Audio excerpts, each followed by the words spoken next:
Apa jadinya jika Indonesia dikuasai oleh Wahabi? Gue nggak bisa bayangin betapa banyak perubahan di Indonesia jika dikuasai oleh Wahabi. Karena selama ini di Indonesia dikuasai oleh sistem-sistem para penjilat. Dan itu yang jelas bukan Wahabi.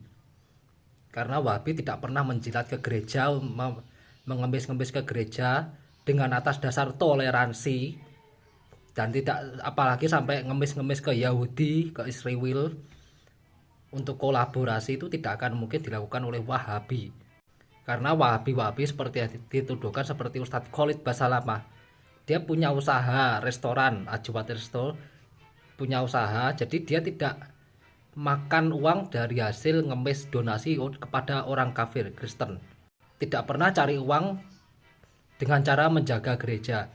Mereka cari follower, cari pengikut dengan cara yang alami, natural, dengan cara yang berakhlak, bukan dengan cara membubarkan pengajian ustadz lain.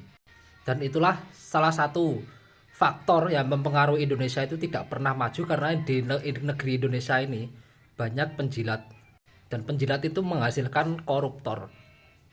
Jadi negara Indonesia itu sudah banyak mengalami korupsi, sehingga negeri ini tidak maju-maju. Pendidikan dikorupsi, industri dikorupsi, apalagi bahkan yang merusak Indonesia itu juga justru dari oknum-oknum yang mengatasnamakan agama. Lagi-lagi agama digunakan tumbal buat melegalkan kebiadaban mereka, seperti pondok cabul. Sering kita temui pondok-pondok cabul yang melakukan cabul terhadap santriwatinya dengan alasan transfer ilmu lah, dengan alasan kiai itu harus ditaati dan seterusnya, kemudian melakukan cabul terhadap santriwatinya. Itu banyak terjadi, dan itu tidak ada yang di pondok yang terlabeli Wahabi. Kalau pondok sudah tercoreng begitu baru dituduh sebagai Wahabi. Jadi orang yang menuduh Wahabi ini nggak jelas apa yang disebut dengan Wahabi.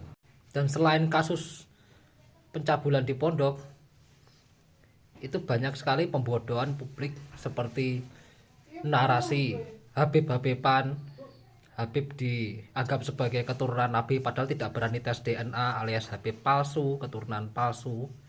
Makanya gak heran jika kita masih waras otak kita, maka tidak akan pernah percaya dengan yang namanya Habib keturunan Nabi. Itu tidak akan pernah kita percaya kalau Habib itu keturunan Nabi. Karena dari logika saja mereka itu tidak ada yang berprestasi. Mana ada Habib yang hafal Quran, itu tidak ada. Yang semuanya rata-rata pendongeng.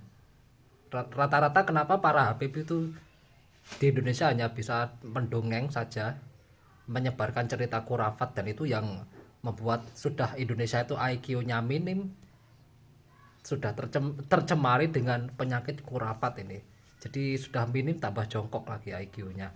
Itulah kenapa jika negeri ini dikuasai oleh orang-orang yang benci terhadap Wahabi, ya jadinya seperti negara kita ini bobrok, segala program itu buruk, banyak korupnya.